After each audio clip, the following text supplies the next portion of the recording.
성부와 성자와 성령의 이름으로 아멘. 예수님과 어머니 하나 되신 성심을 통해 아버지 뜻 안에서 기도드립니다. 사랑하는 하느님 아버지, 저희가 듣겠습니다. 오늘도 깨달을 수 있고 잘 알아들을 수 있는, 그래서 올바르게 반영할 수 있는 은총으로 이 강의를 듣는 아버지께 속한 모든 자녀들을 축복하여 주시옵소서. 아버지, 이제 몇 개월 후면 이 나라의 새로운 대통령을 선출하는 선거를 합니다. 부디 저희는 어리석고 아둔하여 누가 이 나라의 대통령이 되어야 이 나라를 다시 올바른 아버지 마음에 들어 하시는 나라로 이끌어갈 수 있을지를 알지 못합니다. 그러나 아버지께서는 이미 다 알고 계시오니 아버지께서 선택하신 영혼이 반드시 이 나라의 새로운 대통령이 될 수 있도록 모든 국민이 그를 뽑을 수 있도록 마음과 생각을 움직여 주시며 그것을 방해하는 부정선거를 비롯한 마귀가 짜놓은 모든 프레임과 그 덫에 그들이 걸려들어 넘어져 모두 몰살당하게 하여 주시옵소서. 마치 하만이 모르드게를 잡으려고 나무 막대기를 설치하였으나 본인 자신의 목이 잘려 그 나무 막대에 달려 죽은 것과 똑같이 이 마귀 세력이 짜놓은 덫에 그들이 걸려들어 죽을 수 있도록 아버지 반드시 그렇게 역사하여 주시옵기를 갈망으로 초원드리며 부디 이 나라가 올바르게 반향드리지 못하고 감사드리지 못하며 배은망덕과 모욕과 역경을 드렸던 모든 죄악을 저희 사명이 대신 배상과 보속을 드립니다. 부디 대한민국을 불쌍하고 가련히 여겨주시어 다시 한번 기회를 주시옵소서. 이 모든 기도 우리 주 예수 그리스도의 이름으로 기도드리나이다. 아멘. 성부와 성자와 성령의 이름으로 아멘. 안녕하십니까? 하나님의 뜻성교의 피아스녀입니다. 오늘은 아버지께서 어떤 메시지를 주셨을까요? 참 매일매일 기대고 설레고 오늘은 무슨 말씀을 주실까? 오늘은 어떻게 인도해 주실까?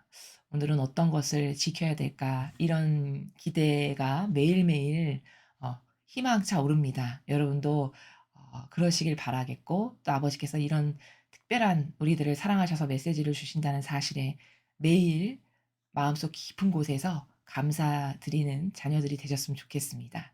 자, 그럼 오늘 주신 메시지 함께 보시겠습니다. 2022년 1월 17일 대중을 위한 메시지. 저 모래는 또다시 하느님 아버지의 성심이라고 알게 된 큰 불꽃을 봅니다. 하느님 아버지께서 말씀하십니다. 자녀들아, 눈이 땅을 뒤덮어 눈 아래의 지형을 감추고 있다. 잘못된 양심이 내 앞에서의 너희의 영혼 상태에 대한 진리를 감추도록 허락하지 마라. 나는 단 한 번 너희를 바라보는 것으로 너희 모든 잘못과 의심, 용서 못함 하나하나를 다 본다. 내가 너희를 어떻게 생각하고 있는지 이 진리의 눈으로 너희 자신을 바라보기 바란다. 그렇게 하면 너희는 너희의 잘못과 결점이 무엇인지 잘 모르는 실수를 범하지 않을 것이다. 너희는 쉽게 그리고 꾸준히 참된 자기 인식의 길을 따라 걸어갈 것이다. 주님의 말씀입니다. 하느님 감사합니다. 어, 오늘 이 메시지는요. 어, 하느님께서 이 시대에 매일 영혼들을 찾으시거든요. 왜 찾으시냐면 훌륭한 영혼들을 찾으시는데요. 왜 찾으시냐면 천상 나라를 건설하시기 위해서입니다. 그 건설의 완성을 이루시기 위해서. 그래서 아버지는 매일같이 어디 훌륭한 영혼이 없나 이렇게 찾으십니다. 자, 그런데 우리가 그런 훌륭한 영혼에 당첨이 되고 싶잖아요. 근데 당첨이 되고 싶어도 아버지께서 어떤 속성을 좋아하시는지를 내가 알아야 그 속성이 없으면 주세요 기도도 할 거고 갈망도 할 거고 고치려고 노력도 할 거고 이런 다채로운 노력들도 알아야 할 수 있죠. 그쵸? 자, 그래서 오늘은 이 아버지가 주신 말씀에 포커스를 맞춰서 하느님은 도대체 이 시대에 어떤 영혼을 찾으시는가? 어떤 영혼이 아버지 마음에 드는 영혼이고 어떤 영혼들을 선별하셔서 천상의 높은 곳에 가져다 놓으시려고 찾으시는가? 요것을 중심 주제로 여러분에게 말씀드리도록 하겠습니다. 자, 먼저 앞에부터 하나하나 보시면요. 자녀들아, 눈이 땅을 뒤덮어 눈 아래 지형을 감추고 있다. 지금 아버지는 마치 예수님께서 성경에서 비유를 통해서 다 진리를 가르치시죠. 똑같이 아버지께서 지금 비유법을 가지고 오셔서 우리들을 깨우치고 계세요. 그래서 자연의 눈을 지금 가지고 오셔서 말씀하시죠. 세상에 지금 눈이 많이 왔는데 그 눈이 땅을 다 뒤덮어 가지고 지형들을 다 감추고 있대요. 잘못된 양심이 내 앞에서의 너희의 영혼 상태에 대한 진리를 감추도록 허락하지 마라. 아, 저 비유를 왜 드신 거냐면 예를 들어 눈이 많이 오면 뭐 지저분한 거고 뭐고 하얀 눈으로 다 뒤덮이면 그 아래에 뭐가 있는지 모르죠. 그 지형이 어떻게 생겼는지 우리 눈에 안 보이잖아요. 마치 그런 것처럼 너의 양심도 내 앞에서 그렇게 덮어버리면 안 된다. 눈이 지형을 다 덮어버려서 온 세상이 하얀 것처럼 속이는 것처럼 너의 양심도 내 앞에서 가리고 덮어버려서 어 진리를 감추도록 허락하지 마라. 즉 진리는 참된 진실과 사실이잖아요. 그쵸? 참된 진실과 사실에 근거해서 하느님 앞에 정직해야 되는데 영혼이 그렇지 못하고 다 아사부리하게 이렇게 다 감추고 양심을 덮어버리는 것. "너는 내 앞에서 그런 것을 하면 안 된다." 이렇게 말씀하시는 거죠. "나는 단 한 번 너희를 바라보는 것으로 너희의 모든 잘못과 의심, 용서 못함 하나하나를 다 본다." 자, 당연하죠. 당연한 말씀을 하셔서 딱히 무슨 말씀을 드려야 될지 모를 만큼 당연한 말씀을 하셨습니다. 자, 그런데 그래서 예수님은 지금 이 말씀을 "아버지는 마음의 그림자를 아신다." 이렇게 말씀하시죠, 성경에서. 그게 같은 나라죠, 지금. 그러니까 하느님께서는 우리의 뼛속 그 골수에 파묻혀 있는 그 모든 것까지 다 아신다는 거예요. 그러니까 비밀리에 뭘 감출 수 아무리 눈으로 덮어 봤자 내 눈으로 봤을 땐 하얘지면 다 덮인 것처럼 보이지만 아무리 덮여 봤자 즉 땅굴을 파고 지하 1000 킬로미터 밑으로 숨어 봤자 하느님께는 그게 통하지 않고 머리부터 발끝까지 마치 그런 거 있죠. 그 땅속에 뭐 파묻혀 있는 거 찾을 때 레이더 쏴 가지고 '아 여기 뭐 있다, 뭐 있다, 뭐 있다.' 이렇게 찾잖아요. 마치 그런 것처럼 그렇게 훤히 다 꿰뚫고 계시다는 거죠 지금 아버지께서. 그래서 우리의 모든 잘못 그다음에 의심 내가 하느님을 믿지 못하고 뭐 의심하는 이런 행위들 그리고 용서 못함 내가 누구누구를 끝까지 용서 못하고 미워하고 있어. 이런 거 다 아신다는 거죠. 내가 너희를 어떻게 생각하고 있는지 이 진리의 눈으로 너희 자신을 바라보기 바란다. 자, 이렇게 내가 너를 머리끝부터 발끝까지 뼈와 골수까지 다 낱낱이 마치 레이저 그 총으로 지하 몇 미터 속에 있는 거 다 알듯이 나는 너의 그런 모든 것을 다 알고 있거든. 그러니까 내가 너를 이렇게 머리끝부터 발끝까지 다 안다는 것을 너는 잘 인식해야 된다. 이런 말씀이시죠? 자, 근데 이게 어떤 원리에서 가능한 거냐면 여러분이 또 막연하게 '그래 하나님은 모든 걸 다 아시지.' 이렇게 생각하실까 봐 이게 지극히 당연한 건데 원리적으로 왜 당연한가를 여러분에게 시켜 드리면 이런 겁니다. 우리가 이 영적인 생활을 해 나가는 데 있어서 여러 가지 이 부족한 것들이 많이 있는데 그중에 하나가 뭐냐면 하느님을 이해할 때 '하느님이 어떤 분이시다.'라는 이해를 할 때요. 우리가 자기 수준의 인지로 하느님을 이해한다는 거예요. 그렇죠. 그러니까 내가 가지고 있는 인지의 어떤 나라가 있잖아요. 내가 사고하고 생각하는 인지의 나라. 그 인지의 베이스가 있죠. 내가 어떤 건 요렇게 생각하고 요건 요렇게 생각하는 그 인지의 베이스로 하느님도 그 눈높이에서 하느님을 본다는 거죠. 그러니까 하나님을 죽는 날까지 알 수가 없는 거예요. 왜? 거기에서 사시는 분이 아니신데 그 내 눈높이로 하나님을 보니까. 이게 심각한 상태예요 이게. 영적으로는 이런 상태를 개선 못하면 절대 진보하거나 하나님을 깨닫거나 발견하거나 알기에는 참 여러 가지 애로사항이 많아지겠죠.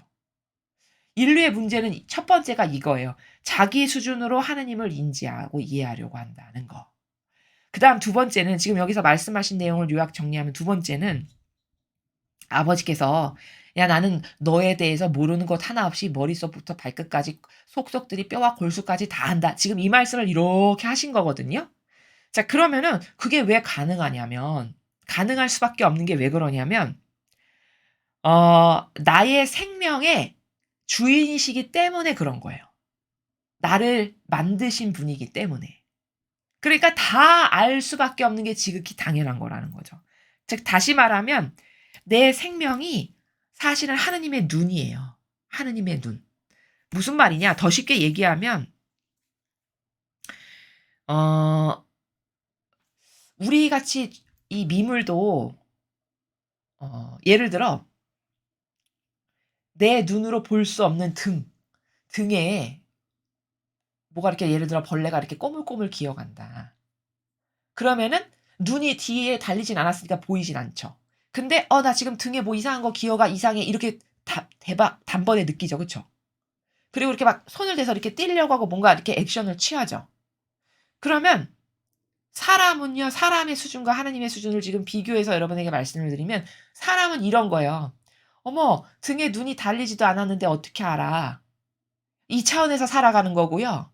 하느님은 등에 눈 없는데 이미 아시는 이런 차이라는 거죠.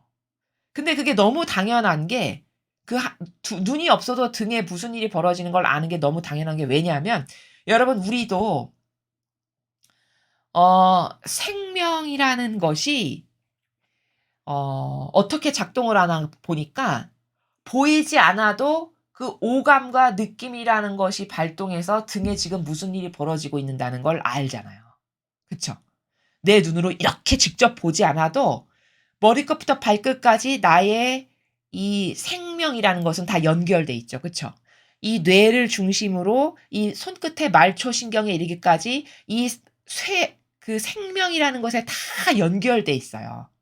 저 발끝의 말초신경에 이르기까지. 그쵸? 그렇기 때문에 보이지 않아도 등에서 벌어지는 일이 지금 무슨 일이 있는다는 걸 내가 생명으로 등이 연결돼 있기 때문에 다 알고 유추 가능하고 어느 정도 예측 가능하고 이게 다 된단 말이죠. 그건 순전히 뭐 때문에 그런 거죠? 생명으로 온몸이 연결되어 있어서 그런 거죠. 그쵸? 그래서 오감이 있고 촉감이 있고 요런 게 있어서 사람인 우리도 보지 않아도 지금 내 등에서 무슨 일이 벌어지는 걸 이렇게 안다면 하느님은 어떠실까요? 하느님이 우리에 대해서 뼛속까지 다 아시는 건 어찌 보면 너무 당연한 거겠죠. 그쵸? 작은 그분의 생명을 나누어 받은 부족한 나도 눈으로 안 봐도 등에서 지금 무슨 일이 있는 걸 안다면 나를 만드신 그분이 나에 대해서 뼛속까지 다 아는 건 너무 당연한 일이라는 거죠. 원리적으로 이해가 되시죠? 그런 말씀을 지금 아버지께서 하시는 거거든요. 그래서 하느님은 어 관찰자시다. 우리의 모든 것을 다 알고 계시는 바라보시는 그리고 만드셨기 때문에 모든 걸 다 알고 계시는 관찰자시다라는 거예요. 그래서 예수님께서는 성경에서 이것과 똑같은 관점을 어떻게 말씀하셨냐면 "아버지는 마음의 그림자를 모두 아신다." 이렇게 말씀을 하셨어요. 자 그렇다면은 하느님이 내가 등에 벌어지는 일도 아니까 하느님은 나에 대해서 다 아는 거는 너무나도 당연한 과학이구나. 이것에 대해서 여러분이 확실하게 인지를 하시게 되면 이제 하느님 앞에 정직할 수밖에 없죠. 그쵸? 정직하지 못한 사람이 이상한 거예요. 왜? 아니 그렇게 뼛속 깊이 다 아시는 분의 앞에 가서 뭐를 이렇게 가린다면 그게 얼마나 위선적 행동입니까? 그쵸? 그냥 눈 가리고 아웅을 이상한 일을 하는 거죠, 하느님 앞에서. 내가 아무리 이렇게 가리려고 해도 다 보시는 그분 앞에서 그런 이상한 제스처를 한다면 그게 얼마나 위선자적인 이상한 행동이에요. 그러니까 '아 하나님은 이런 분이시구나. 그분 앞엔 정직밖엔 통할 게 없겠다.' 이렇게 결론이 낸다는 거죠. 그렇게 하면 너희는 너희 잘못과 결점이 무엇인지 잘 모르는 실수를 범하지 않을 것이다. 자, 왜 실수를 범하지 않을 거냐면 이제부터 경각심을 갖겠죠. '아유 아버지가 나를 이렇게 다 아시는데 정직해야 돼. 아이 아버지 앞엔 정직만이 살 길이야.' 이렇게 올바르게 반영을 하게 되겠죠. 하느님과의 나와의 관계성, 하느님이 어떤 분이신가 이런 거에 대해서 인지적 작용이 올바르게 있다면 그 앞에서 정직하려고 노력할 거고 하느님을 역겹게 하는 일을 안 하려고 이렇게 조심을 할 거고 이렇게 할 거란 말이죠. 수신을 하고. 그러니까 잘 모르는 실수 같은 거 네가 범하지 않게 될 거다. 이렇게 말씀하시면서 너희는 쉽게 그리고 꾸준히 참된 자기 인식의 길을 따라 걸어갈 것이다. 이렇게 말씀하셨거든요. 그러한 아버지가 우리에게 대해서 다 대나처럼 아시는 분이니까 나는 아버지 앞에 정직해야 되고 진실해야 되고 이런 참된 자기인식, 올바른 자기인식의 길을 하느님에 대해서 잘 알면 알수록 더 정직해지려고 하고 올바라지려고 하고 이런 길을 갈 수밖에 없다라고 지금 말씀하시는 거예요. 근데 하느님을 마치 장님 소경으로 대하면 아이 뭐 이런 거 해도 모를 거야. 이렇게 생각하고 대한다는 거죠. 인간의 수준이. 근데 그것은 자기가 눈 덮인 세상을 보면서 하얗다 이쁘다. 아유 그 밑에 뭐가 있든지 말든지 생각도 못하는 이런 수준의 차원에서 하느님을 대하니까 그런 거고 사실은 눈으로 덮었건 뭐 물감으로 온통 빨갛게 칠해놨건 노랑 물감으로 칠해놨건 아무 상관없이 그 본질을 가릴 수는 없는 분이 아버지시라는 것에 대한 명확한 인식체계가 설립되어 있는 사람은 여기 설정되어 있는 사람은 하느님 앞에서 그런 이상한 짓을 안 한다는 거예요. 오히려 역겨움만 드리는 거구나 이거는. 차라리 부족해도 솔직하게 다 드러내는 편이 나아요.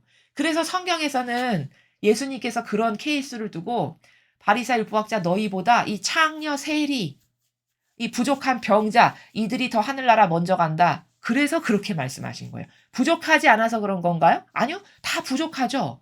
그들도 부족하고 바리사이도 부족해요. 근데 차이는 뭐냐?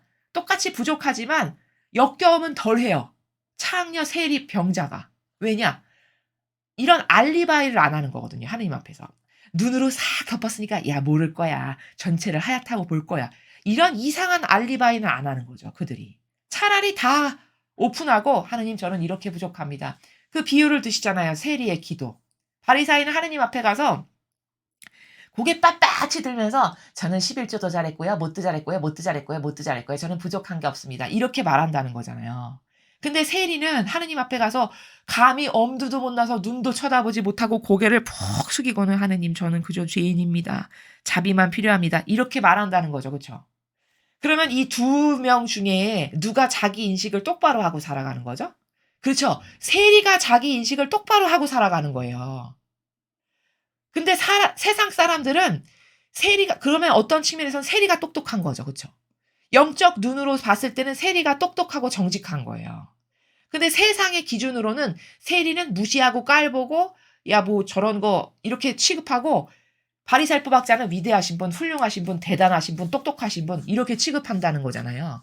근데 하느님 앞에서는 오히려 그 바리새이가 역겨워요. 자기 인식을 똑바로 못하고 있어서. 세리는 자기 인식을 똑바로 하고 있는 거예요. 창녀, 세리, 병자들 다 이런 속성의 사람들이었기 때문에 하느님께서는 예수님을 통해서 말씀하시기를 너처럼 위선자로 마치 부족한 게 하나도 없는 사람인 것처럼 목 뻣뻣하게 들고 하느님 앞에서 너가 어떤 수준인지도 깨닫지 못하는 그 수준이 감히 또 남을 깔보기까지 해. 이런다면 이거는 이중고 삼중고예요. 그런 역겨움, 그런 배은망덕, 그런 것으로 가득했던 세력이 바리새 율법학자였다는 거죠. 근데 차라리 이쪽은 순수하죠. 그냥 부족한 것을 그대로 드러내는 저는 자비밖에는 필요한 게 없습니다 하는 이 사람들이 정직하다는 거예요. 자기 인식을 똑바로 한다는 겁니다. 지금 아버지는 그 차원의 나라를 우리들에게 말씀하세요. 얘들아, 참된 자기 인식의 길을 따라간다는 게 뭐예요? 그 세리가 참된 자기 인식의 길을 따라서 걸어가는 사람이에요. 그쵸? 근데 세상 사람이 세리가 참된 자기 인식을 아는 사람이라고 말할까요? 바리새인 율법학자가 참된 자기 인식을 하는 사람이라고 말할까요? 100명이면 100명 다? 아유, 바리새인 율법학자가 어떤 분이신데 그분이야말로 참된 자기 인식을 하시는 분이야. 이렇게 말할 거라는 거죠. 지금은요. 지금 시대는 어떨까요? 지금 시대도 똑같아요. 더하면 더했지. 무조건 이교도의 교회에 자원한 봉사자면 아유 훌륭하신 분, 희생하시는 분, 참된 자기 인식을 하시는 분이고 아유 진리도 많이 알고 하느님에 대해서 아주 통달하신 분이고 희생도 많이 하고 다 이런 관점으로 보죠. 그렇죠? 지금 그 나라를 아버지께서 말씀하시는 거거든요. 그래서 하느님께서는 우리 생명을 아버지께로부터 받았죠. 그렇기 때문에 내 생명은 그분의 생명과 연결돼 있어요. 그래서 그분의 생명에 연결되어 있기 때문에 나에게 생명을 주신 그분이 모를 것은 단 하나도 없다는 거예요. 왜? 그 생명으로부터 나왔기 때문에. 즉 아버지는 관찰자세요. 우리들의.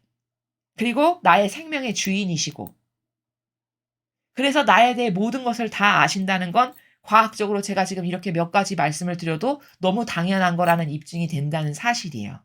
자, 그렇다면 여기서 이제 한 단계 업그레이드 돼서 지금은 기본적인 인문의 나라를 말씀을 드렸고, 그러면 영적으로 도전을 하는 사람이다. 라면 요것보다 제가 지금 말씀드린 것보다 한 단계 더 알아야 되는데, 자, 그게 뭐냐?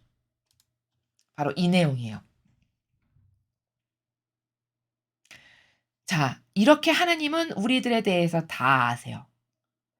그렇기 때문에 아버지는 지금 이 시대에 영혼들을 매일 찾으세요. 왜 찾으신다고요? 자, 여기 오른쪽에 그림 보이시죠? 자, 이 피라미드처럼 제가 임의로 그린 게 삼각형이 천상의 나라라고 표현을 한 겁니다. 그런데 이 천상의 나라를 아버지는 건설해서 완성하시는 게 목표세요. 근데 이 아랫부분은 계시록에 보면 사도 요한이 기술한 바에 의하면은 12지파에 해당되는 부분이에요. 이 아랫부분이. 그 12지파가 그 도성의 12대문에 각각의 그 대문이 동서남북 4개가 있었는데 각 대문마다 3지파씩 이름이 쓰여 있었다라고 하죠. 바로 12지파가 도성의 12대문을 건설하던 시대가 여기는 건설된 거고, 그리고 나서 그 도성에 성벽이 있었는데 그 성벽의 주춧돌을 보니까 주춧돌에 12사도의 이름이 다 쓰여 있었더라라고 계시록에 나오죠. 바로 그 도성 성벽의 주춧돌을 건설한 시대를 지나서 지금은 아버지께서 무엇을 건설하는 시대냐? 이 머리를 건설하시는 시대예요. 계시록에 보면 도성의 안에 이렇게 들여다보니까 성전, 건물은 없었다. 이렇게 증언하죠. 사도 요한이. 바로 그 성전이 되는 건물을 건설하시는 시대라고요. 지금이. 현 시대에 여기를 건설하세요. 그러니까 그 어느 때보다도 훌륭한,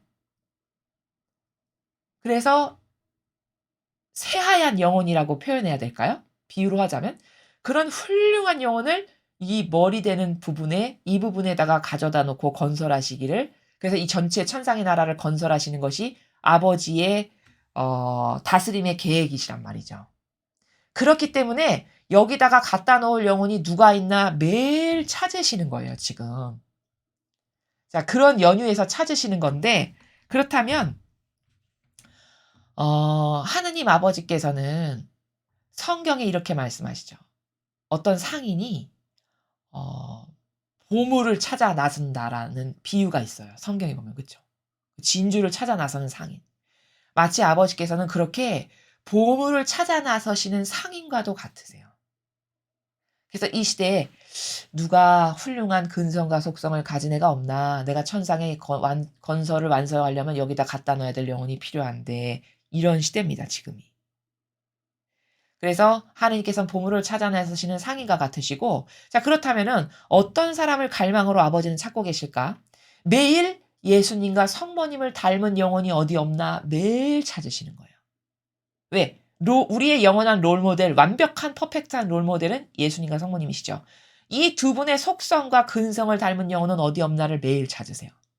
자, 그런데 그렇다면 예수님과 성모님을 닮는다라는 걸 조금 더 구체적으로 제가 이렇게 리스트를 옆에 작성한 겁니다, 밑에. 그럼 속성적으로 어떤 사람을 찾으실까? 첫째는 한결같은 사람이요. 한결같은. 여러분, 한결같지 않은데 여기다가 가져다 놓으면 될까요? 안 됩니다. 한결같지 않은 건 변덕스럽고, 언제든지 달라질 수 있어요. 자기를 위해서라면. 이런 사람은 여기다 갖다 놓기 합당치 못해요. 그렇기 때문에 아버지는 한결같은 사람을 찾으세요. 이것은 다른 말로 표현하면 충직하고 진실한 사람, 이런 사람을 찾으신다는 거죠.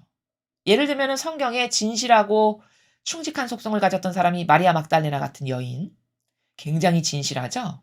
돌아가셨으니까 눈에 안 보이니까 대충 해도 되잖아요? 근데 돌아가셨는데 그 예수님을 그리워한 나머지 새벽에 아무도 안 갔는데 혼자 달려가요.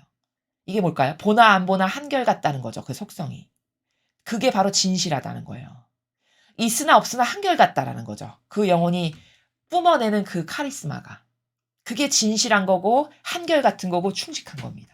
이런 사람을 사랑하고 좋아하시고 이런 사람을 뽑아다가 여기다 갖다 놓으시고를 원하신다는 거예요. 또 지속적인 사람. 여러분, 지속적인 사람만이 희생을 할 수 있어요. 그렇죠. 그러니까 변덕스럽게 오늘 한번 하나님을 위해서 내가 이런 것 좀 해봐야지, 그런 건 누구나 다 할 수 있어요. 그러나 그것을 10년, 20년, 30년, 50년 하루도 빼놓지 않고 한결같이 희생할 수 있는 사람은 그렇게 많지 않아요. 그렇죠? 그렇기 때문에 이렇게 10년, 20년, 30년, 50년을 한결같이 하느님을 위해서 하루도 빼먹지 않고 어떤 희생을 드릴 수 있는 이런 지속적인 속성이 있는 사람은 당연히 여기 가기에 합당하다라고 아버지가 골라내시겠죠. 그렇죠? 이런 사람. 이런 지속적인 사람 성경에 뭐 누가 있을까요? 예수님과 성모님이 가장 대표적이시죠. 거기 변덕이 있나요? 변덕이라는 건 있을 수가 없어요. 희생이 예수님께서 어떤 때는 했다가 어떤 때는 힘드니까 좀 쉬었다가 안 하고 쟤는 반감 생겨서 안 해주고 싶고 이렇게 하시던가요? 지속적인 희생은 예수님의 어떤 정신에서 절정을 찍냐면 그 십자가상에 못 박히셨는데 그 창으로 찌르죠, 군사가 옆에 와서 옆구리를. 근데 그때 예수님께서 아버지, 저 영혼이 제가 누군지를 몰라서 저런 일을 합니다. 라고 오히려 대변을 하세요. 그쵸? 이거는 감동하지 않을 수 없는 위대하신 아름다운 정신이에요. 인간이라고 한번 생각해 보죠. 그런 반향할 수 있을까요? 나에게 그런 해악을 가하는데. 참 어렵겠죠. 그러니까 그런 어떤 희생의 측면이라든가 그런 예수님의 어떤 영혼을 사랑하는 것에 대한 그런 어떤 지속적 어떤 편견을 가지지 않으시고 누구에게나 똑같이 그런 사랑을 베푸시는 것을 보면 가히 감동하고도 남을 만큼이에요, 우리 같은 미물은. 그렇죠. 그러니까 이런 어떤 지속성, 이런 지속적인 사람은 희생을 지속적으로 할 수 있는데, 이것은 희생이라는 거는 행동으로 입증이 되는 그런 속성이고요. 여기 1번의 한결같은 어떤 진실하고 충직하다라는 건 정신의 차원에서 증명이 되는 그런 약간 다른 차원이에요. 그다음 믿음이 탁월한 사람. 믿음이 탁월하면은 한계를 뛰어넘는 용기가 나와요, 그런 사람에게는. 대표적으로 누가 있을까요? 다니엘. 구약의 다니엘. 다니엘을 보세요. 그 믿음이 얼마나 탁월한가요? 자기 불구덩이에 집어 던져져도, 뭐 사자 굴 속에 던져져도 그 친구들도 똑같이 훌륭했죠. 거기에 요만큼도 아우라가 후회를 하거나 비겁하게 피하기를 원하거나 이런 게 눈꽃만큼도 안 나오죠. 다니엘의 정신에게서. 그게 뭘까요? 믿음이 정말 탁월한 거예요. 하느님에 대한 믿음과 하나 된 그 정신이 너무너무 다른 사람하고는 비교할 수 없을 정도로 탁월했죠. 그게 입증이 되잖아요, 그 사람의 행동을 통해서. 그렇죠? 그렇게 탁월한 믿음은 한계를 뛰어넘는 용기가 나오니까 불구덩이에 들어가도 아무렇지도 않고 사자굴에 집어던져져도 아무렇지도 않은 거예요. 또 이런 대표적인 사람 누가 있었죠? 다윗. 다윗이 16살 나이에 골리앗하고 맞붙었죠. 근데 다윗은 맨날 양이나 쳤지 칼 한 번 잡아본 적이 없는 사람이에요. 소년이죠, 소년. 근데 그 소년이 그 전장에서 잔뼈가 수십 년 굵은 자기보다 몇 척이나 큰 그 장수를 맞서는데 요만큼도 두려움을 갖질 않아요. 그 성경에 보면 그렇죠? 그게 뭘까? 자신의 한계를 이미 뛰어넘은 용기로서 그 영혼 안에 있는 좋은 근성과 속성이 빛을 발하는 거죠. 그 결정적 순간에. 그게 뭘까? 그 다윗의 믿음이 그 정도로 탁월했기 때문에 그런 반향을 할 수 있었다라는 거죠. 이런 사람. 그러니까 아니나 다를까 뽑아다 왕으로 만드시잖아요. 그런 근성이 있으니까. 그렇죠? 이런 사람을 뽑아다가 여기다가 건설하기를 원하신다는 거죠, 아버지께서. 그다음에 마지막으로 하느님을 전부로 사랑하는 사람. 어 여러분 전부로 사랑하는 게 뭘까요? 전부. 전부는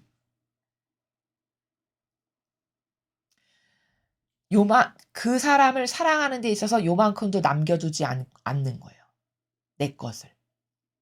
그러니까 여러분이 더 쉽게 이해하시면은 올인 있죠. 올인 아시죠? 올인. 이렇게 도박장에서 쓰시는 용어 같은데 한꺼번에 내가 다 건다 할 때 올인하죠. 올인하는 정신이 하느님을 전부로 사랑하는 사람에게서 나오는 카리스마예요. 그러니까 그 세상 사람의 사랑은 이렇게 사랑을 남에게 주는 거를 봐도 그 사람의 질적 수준이나 인격을 알 수 있는 것이 뭐냐면 이렇게 왜 찔끔찔끔 내 거 좀 남겨 놓고 아까워서 이렇게 떼어서 주는 이런 거 있죠. 이런 건 참 하느님 보시기에 안 좋은 속성이에요. 어느 경우에는요. 그렇게 해서 하느님께 드리잖아요. 그럼 "야 너나 가져. 난 안 갖는다." 이러실 수도 있어요. 그 대표적인 케이스가 성경에 누구냐면요. 카인과 아벨이 거기서 차이가 난 거예요. 그 카인이 왜 하느님께로부터 거부당했는지 여러분 아십니까? 왜 하느님이 카인의 제물은 즐겨 안 받으셨냐? 아벨은 가장 좋은 맛배, 내가 지은 것 중에 가장 튼실하고 토실토실하고 가장 양질의 최상급 가장 좋은 거를 하느님께 드렸어요. 근데 아벨은 그렇게 안 했어요. 좀 아까웠던 거죠. 쉽게 말하면 인간적으로. 하느님께 드리긴 드려야 되겠는데 이걸 다 드리려니까 좀 아깝네. 이래서 야곱야곱 이렇게 변칙적 방법을 쓴 거죠. 근데 하느님이 그걸 모르시냐? 오늘 배운 이 바에 의하면 나의 뼛속 골수까지 아시는 분이에요. 그러니까 거기서 이상한 짓 하다가 반감 산 거예요, 다시 말하면. 카인이. 하느님을 몰라 가지고 어떤 분이신지를. 그러니까 그렇게 사랑을 한다. 그렇게 막 찔끔찔끔 주는 것도 아니고 안 주는 것도 아니고 아까우니까 좀 요만큼은 띄고 이런 속성. 이거는 참 하느님이 결코 반기시지 않을 속성이에요. 거기 카인과 아벨을 보면 거기서 단번에 드러나잖아요. 그렇죠. 그리고 세상도 사랑을 좀 아는 사람은요. 그렇게 뭔가 아까워서 이렇게 막 좀 띄고 이렇게 주는 걸 보면 "아 야야 안 갖는다. 너나 다 가져." 이렇게 한다고요, 세상도. 하느님도 그런 속성이 있으세요. 그러니까 카인 거 받지도 않으신 거예요. 이해되십니까? 그러니까 전부로 사랑하는 거 말은 쉽지만 다 나를 위해서 요만큼도 안 남기고 올인해서 다 갖다 바치는 마치 이런 거거든요. 또 성경의 비유를 통해서 전부로 사랑하는 사람의 특징을 여러분이 이해하시기 쉬우려면 그 과부 있죠, 과부. 그 두 동전을 다 내어 바친 과부. 예수님이 칭찬하시죠. 그쵸? "저 과부가 오늘 여기 온 모든 사람 중에 가장 많이 봉헌했다." 이렇게 하시잖아요. 그게 뭘까요? 그 과부는 진짜 속성과 근성이 좋은 게 뭐냐면 자기는 오늘 그거 없으면 굶어 죽는 거거든요, 당장. 그 정도로 가난한 거죠. 그쵸? 왜? 그게 전 재산이니까. 그 전 재산을 하느님께 올인해서 드린 거예요.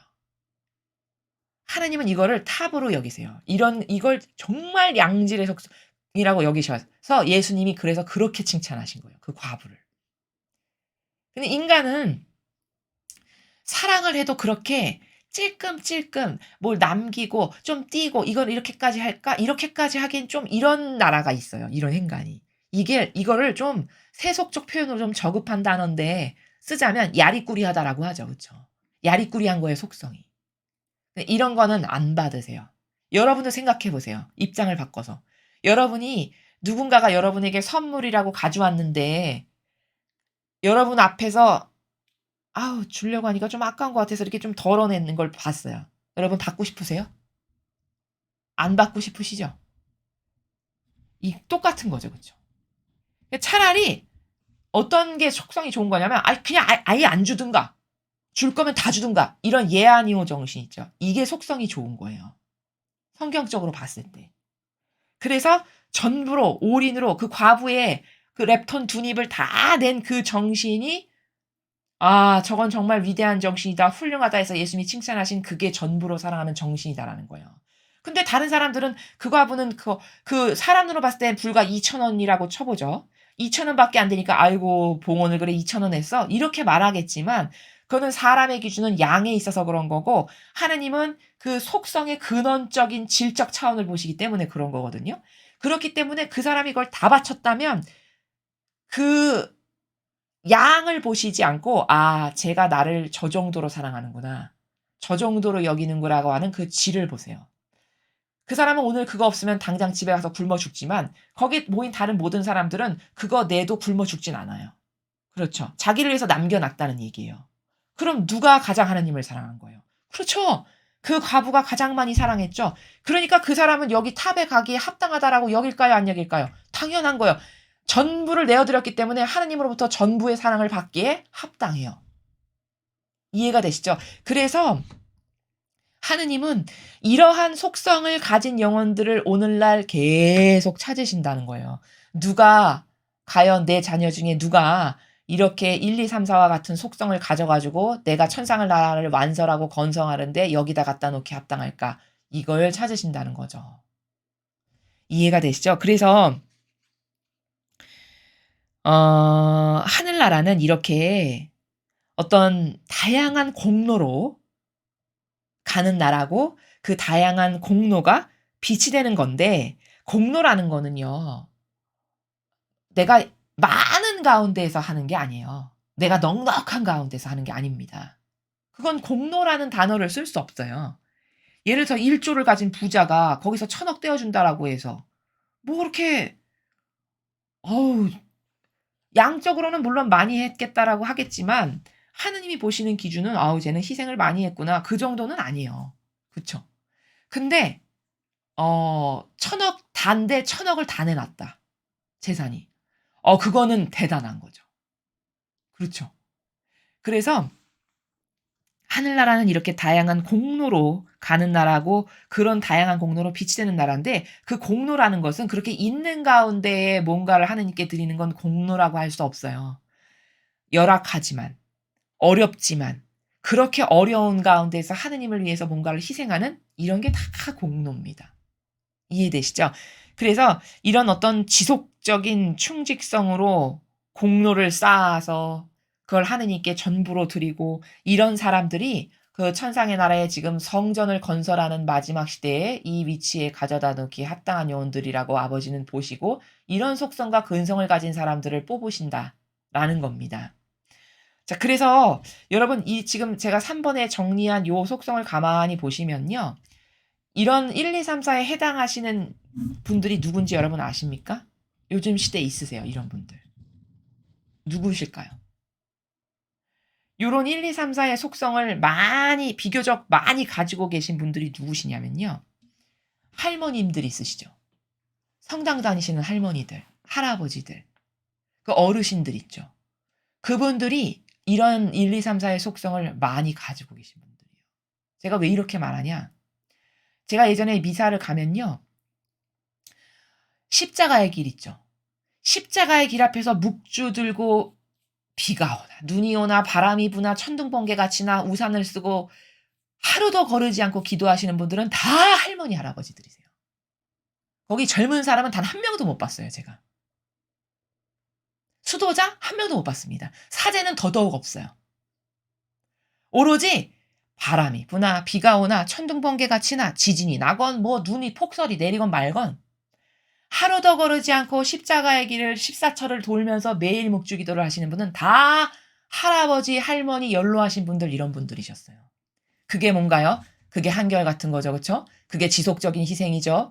얼마나 믿음이 탁월하면은 안 추우시겠어요? 다리 안 아프시겠습니까? 나이 들면 아프신 데 많으시잖아요. 그렇죠? 근데 다 한계를 뛰어넘고 하시는 거죠. 그 편안해서 편안하게 하는 거 아니잖아요. 그렇죠? 하느님을 사랑 안 하는데도 그걸 할까요? 하느님을 사랑하니까 하시는 거예요. 그렇죠? 이런 양질의 속성이 다 누구에게 있는지 아십니까? 다 그런 할머니, 할아버지들에게 있으세요. 끊임없이 기도하시는 그분들. 저는 그래서 그분들을 정말 위대하다라고 생각해요. 그래서 이 저희가 지금 그 묵주를 신청하시는 분을 나눠 드리는 행사를 하고 있는데 그 연로하신 분들께서 묵주 신청하시면 그렇게 기쁠 수가 없어요, 제가. 왜? 그런 한결같고 지속적이고 탁월한 믿음과 하느님을 전부로 사랑하는 속성으로 저희 사명을 위해서 기도해 주실 거 아니겠어요. 또 인류를 위해서 그런 정신으로 기도하실 거 아니겠어요. 또 악으로 이끌려가는 영혼들을 위해서 그런 정신으로 기도해 주실 거 아니에요. 얼마나 든든한 군대입니까? 하느님 입장에서 보실 때는 말할 수 없는 군대예요. 근데 세상 사람은 어떻죠? 그런 분들을 제일 깔봐요. 그쵸? 제일 하대하고 천대하고 홀대해요. 그거는 영적인 걸 몰라도 너무 몰라서 그런 거예요. 그런 분들이 가지고 계신 그 양질의 남의 눈에 드러나지도 않고 튀지도 않는데 늘 물이 고요히 흐르듯이 한결같이 끊어지지 않는 그런 양질의 속성들 있죠. 그건 다 누가 가지고 계시냐면 그렇게 오랜 인생의 경험과 연륜이 쌓여 가지고 그 가운데 고통으로 단련되고 희생으로 단련되고 이렇게 해서 아름다운 향기로 하느님께 바쳐 드리는 그런 기도들, 그런 기도를 하시는 그 할머님, 할아버님, 그 어르신들이 하느님 보시기에는 정말 아름다운 영혼들이라는 거예요. 이해가 되십니까? 그래서 어 그 묵주 신청하시는 분들 중에요. 음 그 열심히 하루도 거르지 않고 기도 많이 하시는 어르신들이 있으시죠. 꼭 신청하시기 바랍니다. 제가 이렇게 어 간곡하게 청원드리고 부탁드리는 겁니다, 그 어르신들께. 그 어르신들은 정말 이 마지막 시대에 너무너무 필요한 주님의 군대예요. 정말 훌륭한 군대 일원들이고 하느님이 정말 사랑하시고 예뻐하시고 그리고 정말 '아 나의 충직한 자녀구나.' 이렇게 여기시는 분들입니다. 그래서 그런 어머님들이 그런 아버님들이 저희 북주를 많이 신청하시고 저희 회원이 되어 주셨으면 좋겠어요. 그렇게 많이 신청하셨으면 좋겠다라는 말씀을 후미에 당부로 드립니다. 오늘 우리는 그 하느님께서 이 시대에 어떤 영혼을 찾으시는가, 어떤 속성을 가진 영혼을 반기시는가에 대해서 학습했습니다. 이제 우리가 오늘 배워서 알았죠. 그러니까 우리도 이렇게 한결같은 속성, 지속적인 속성, 탁월한 믿음의 속성, 그리고 하나님을 올인하여 전부로 사랑할 수 있는 속성을 아버지 저에게도 주세요. 라는 그런 갈망과 청원의 기도를 여러분들이 하셔서 여러분도 그렇게 하느님께서 어여삐 여기시고 긍휼히 여기시고 귀하게 여기시는 그런 영혼들이 되셨으면 좋겠습니다. 이상으로 2022년 1월 17일 대중을 위한 메시지 해설을 마치겠습니다. 감사합니다.